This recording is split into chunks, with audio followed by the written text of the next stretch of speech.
창세기 24장 1절에서 27절입니다. 아브라함이 나이가 많아 늙었고 여호와께서 그에게 범사에 복을 주셨더라.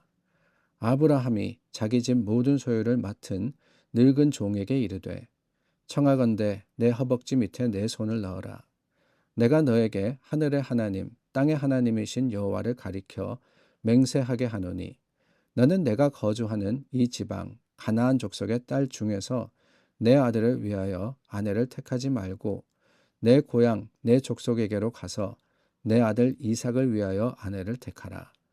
종이 이르되 여자가 나를 따라 이 땅으로 오려고 하지 아니하거든 내가 주인의 아들을 주인이 나오신 땅으로 인도하여 돌아가리이까. 아브라함이 그에게 이르되 내 아들을 그리로 데리고 돌아가지 아니하도록 하라. 하늘의 하나님 여호와께서 나를 내 아버지의 집과 내 고향 땅에서 떠나게 하시고 내게 말씀하시며 내게 맹세하여 이르시기를 이 땅을 내 씨에게 주리라 하셨으니 그가 그 사자를 너보다 앞서 보내실지라. 내가 거기서 내 아들을 위하여 아내를 택할지니라. 만일 여자가 너를 따라오려고 하지 아니하면 나의 이 맹세가 너와 상관이 없나니 오직 내 아들을 데리고 그리로 가지 말지니라. 그 종이 이에 그의 주인 아브라함의 허벅지 아래에 손을 넣고 이 일에 대하여 그에게 맹세하였더라. 이에 종이 그 주인의 낙타 중 10피를 끌고 떠났는데 곧 그의 주인의 모든 좋은 것을 가지고 떠나 메소보다미아로 가서 나홀의 성에 이르러 그 낙타를 성 밖 우물 곁에 꿀렸으니 저녁 때라. 여인들이 물을 기르러 나올 때였더라. 그가 이르되 우리 주인 아브라함의 하나님 여호와여 원하건대 오늘 나에게 순조롭게 만나게 하사 내 주인 아브라함에게 은혜를 베푸시옵소서.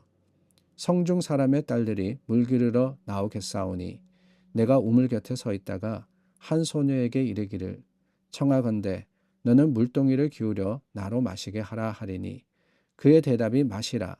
내가 당신의 낙타에게도 마시게 하리라 하면 그는 주께서 주의 종 이삭을 위하여 정하신 자라. 이로 말미암아 주께서 내 주인에게 은혜 베푸심을 내가 알겠나이다. 말을 마치기도 전에 리브가가 물동이를 어깨에 메고 나오니 그는 아브라함의 동생 나홀의 아내 밀가의 아들 부두엘의 소생이라. 그 소녀는 보기에 심히 아리따고 지금까지 남자가 가까이 하지 아니한 처녀더라. 그가 우물로 내려가서 물을 그 물덩이에 채워 가지고 올라오는지라.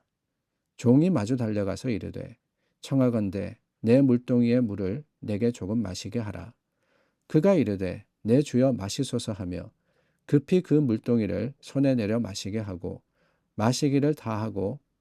마시게 하기를 다하고 이르되 당신의 낙타를 위하여서도 물을 길어 그것들도 배불리 마시게 하리이다 하고 급히 물동이의 물을 구유에 붓고 다시 기르려고 우물로 달려가서 모든 낙타를 위하여 깃는지라. 그 사람이 그를 묵묵히 주목하며 여호와께서 과연 평탄한 길을 주신 여부를 알고자 하더니 낙타가 마시기를 다함에 그가 반세겔 무게의 금 코걸이 한 개와 10세겔 무게의 금 손목걸이 한 쌍을 그에게 주며 이르되 내가 누구의 딸이냐 청하건대 내게 말하라. 내 아버지의 집에 우리가 유숙할 곳이 있느냐. 그 여자가 그에게 이르되 나는 밀가가 나홀에게서 낳은 아들 부두엘의 딸이니이다. 또 이르되 우리에게 집과 사료가 족하며 유숙할 곳도 있나이다. 이에 그 사람이 머리를 숙여 여호와께 경배하고 이르되 나의 주인 아브라함의 하나님 여호와를 찬송하나이다. 나의 주인에게 주의 사랑과 성실을 그치지 아니하였사오며 여호와께서 길에서 나를 인도하사 내 주인의 동생 집에 이르게 하셨나이다 하니라. 아브라함의 아내 사라가 죽은 후에 아브라함이 아들 이삭의 아내를 구하는 이야기가 본문입니다. 이삭이 그때까지 결혼하지 않은 그 상황에서 아브라함이 이 집 소유를 맡은 늙은 종을 불러다가 맹세하게 합니다. 다름이 아니라 이삭의 아내를 구해오겠다라고 약속하라라고 하는 것이지요. 근데 그 약속의 조건이 몇 가지가 있습니다. 아브라함이 원했던, 아브라함이 계획했던 것은 이삭의 아내가 가나안 족속이 아니라 아브라함과 같은 족속이기를 바랬던 겁니다. 사실 그 책임을 맡은 종에게는 쉬운 일이 아니었습니다. 무작정 아브라함의 고향이었던 하란으로 가서 이삭의 아내를 찾는 것도 쉽지 않고, 설령 찾았다 할지라도 그 여인이 이 종을 따라서 가나안으로 온다라는 보장이 어디 있겠습니까? 참 어려운 사명을 맡은 겁니다. 그때 아브라함이 그 종에게 자기 신앙을 고백하죠. 7절 말씀해 보니까 하늘의 하나님 여호와께서 나를 내 아버지 집과 내 고향 땅에서 떠나게 하시고 내게 말씀하시어 내게 맹세하여 이르시기를 이 땅을 내 씨에게 주리라 하셨으니 그가 그 사자를 너보다 앞서 보내실지라. 네가 거기서 내 아들을 위하여 아내를 택할지니라. 아브라함의 이 말에는 여러분, 자신의 믿음이 담겨져 있는 겁니다. 어떻게 사람이 서로 만나지도 않고 아내를 구할 수 있을까? 어떻게 이 일이 이루어질 수 있을까? 어렵고 힘든 일이지 않느냐? 불가능한 거 아니냐? 라고 할는지 모르겠지만 하나님께서 그 사자를 앞서 보내시리라. 이 사실, 이거 하나 고백 가지고도 우리가 얼마나 아브라함의 믿음이 대단한지, 그 고백이 이루어지는 순간 그곳에서 불가능이 없다라는 사실을 깨닫게 되지 않습니까? 하나님이 앞서가시면, 하나님께서 준비하시고 예비하시면 세상에 불가능한 것이 어디 있겠습니까?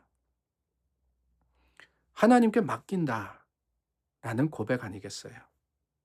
이삭의 아내를 찾는 것은 아브라함의 일도 아니었고 이삭의 일도 아니었으며 종의 일도 아니라는 겁니다. 뭐냐? 하나님이 하시는 겁니다. 하나님이 하시는 겁니다. 하나님께서 계획하시고 준비하시고 하나님이 이루실 것을 내가 믿기 때문에 그저 그 믿음을 따라서 행하면은 이루실 겁니다. 라는 고백이 아브라함의 고백이었습니다. 따라서 아브라함이 정한 이삭의 그 아내의 조건은 믿음으로써 하란을 떠나서 가나안으로 오는 것이었습니다. 믿음으로 떠나 간다. 여러분, familiar 하지 않습니까? 익숙한 표현입니다. 뭐냐? 오래전 아브라함이 75세가 되었을 때 하나님의 말씀을 따라 그가 직접 떠나온 길, 하란을 떠나서 가나안으로, 아브라함은 이삭의 아내가 될 사람이 자신이 걸었던 그 믿음의 길을 걷기를 원했던 겁니다. 그 믿음을 따라가기를 바랬던 거예요. 그 약속을 붙들고 아브라함의 종이 하란 땅에 도착한 겁니다. 우물가로 갔죠. 그곳은 더운 지방이었기 때문에 해질 무렵에 여인들이 물을 길러 나옵니다. 자연스럽게 여인들을 만날 수 있었습니다. 종이 어쩌면 지혜롭게 생각했던 것 같아요. 그러면 후보자들을 만날 수 있겠구나. 그때 아브라함의 종이 하나님께 기도합니다. 12절부터 14절 말씀해 보니까 하나님, 나를 순조롭게 만나게 하사 아브라함에게 은혜를 베풀어 주옵소서. 그리고는 이야기하죠. 하나님, 내게 물을 주는 사람, 내 낙타를 물 먹게 하는 사람, 물을 마시게 하는 사람, 그 사람이 하나님께서 예비한 사람인 줄을 내가 알겠나이다. 어떻게 보면은 굉장히 위험한 조건부의 기도다라고 여겨집니다.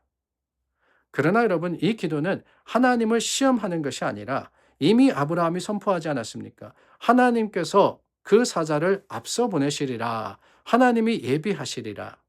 그러므로 전적인 하나님을 의뢰하고 의지하는 기도가 드려진 거예요. 하나님 믿기 때문에 먼저 가셨음을 내가 믿습니다. 예비하셨음을 내가 믿습니다. 그러므로 일일이 이성의 여인들을 다 만나지 않더라도 하나님께서 가장 적절한, 가장 맞는 여인을 예비하시고 보내실 겁니다. 라는 고백이 거기에 있었던 겁니다. 그런데 15절과 16절 말씀해 보니까 그 기도가 채 끝나기도 전에 리브가가 물동이를 어깨에 메고 나왔다라고 하고 있죠. 할렐루야. 하나님의 이루시는 것이 이렇습니다. 기도가 채 끝나기도 전에 마치 기다렸듯이 리브가를 만나게 하시는 거예요. 그 이후의 일은 여러분 말씀을 통해서 봅니다. 물을 달라 그랬더니만 귀찮았겠죠. 보통 여인이었으면 힘들었을 겁니다. 아니, 모르는 남자를 만난다는 거 어색하고 낯선 일이고, 그리고 사실은 그 당시 관습 속에서는 할 수 없는 일이었습니다. 그런데 리브가가 그 청을 거절하지 않고 부탁하지도 않았는데 10마리의 낙타도 물을 마시게 한 겁니다. 게다가 이 종이 물어보니까 누구의 집 딸이냐? 다름이 아니라 나홀의 손녀입니다. 라고 이야기를 하는 거예요. 나홀의 손녀입니다. 누군지 몰랐는데 여러분, 아브라함의 기도가 이렇게 신기하게 맞아떨어집니다. 왜 그렇습니까? 우리가 보기에는 우연처럼 보일 수 있습니다. 그러나 여기에 분명하고도 확실한 고백이 있는 것, 그것은 다름이 아닙니다. 아브라함의 기도가 그대로 이루어졌고 그의 종의 기도가 그대로 이루어졌다라고 하는 거예요. 기도대로. 하나님, 그 선하시고 긍휼하심으로 우리의 기도를 들으시는 분입니다. 그런데 들으시는 것만이 아니죠. 하나님의 그 놀라운 계획과 섭리 가운데 틀림이 없이 계획하시는 분이시기도 합니다. 우리가 다만 하나님께 맡기고, 하나님 예비하십시오. 하나님 우리 앞서 가십시오. 그래서 믿음은 뒤따라 가는 거거든요. 하나님께서 준비하신 것, 하나님의 예비하신 그 길을 내가 가기만 하면 그게 은혜의 길이고 그게 응답의 길이 아니면 무엇이겠습니까? 저와 여러분들도 기도하기를 원합니다. 하나님 계획이 있습니다. 하나님 이루실 겁니다. 다만 주님을 의지하여서 하나님의 뜻 가운데 주님만을 바라고 맡기는 믿음의 사람들이 될 수 있기를 우리 주님의 이름으로 축원합니다. 기도하겠습니다. 하나님, 주님의 뜻에 맡겨진 우리 삶의 모습을 하나님 뜻대로 이루시고 주님의 거룩하심으로 충만하게 하여 주시옵소서. 예수님의 이름으로 기도드립니다. 아멘. 하나님 함께 하시고 주님 우리 가운데 임하심을 드러내는 오늘 하루가 되기를 원합니다.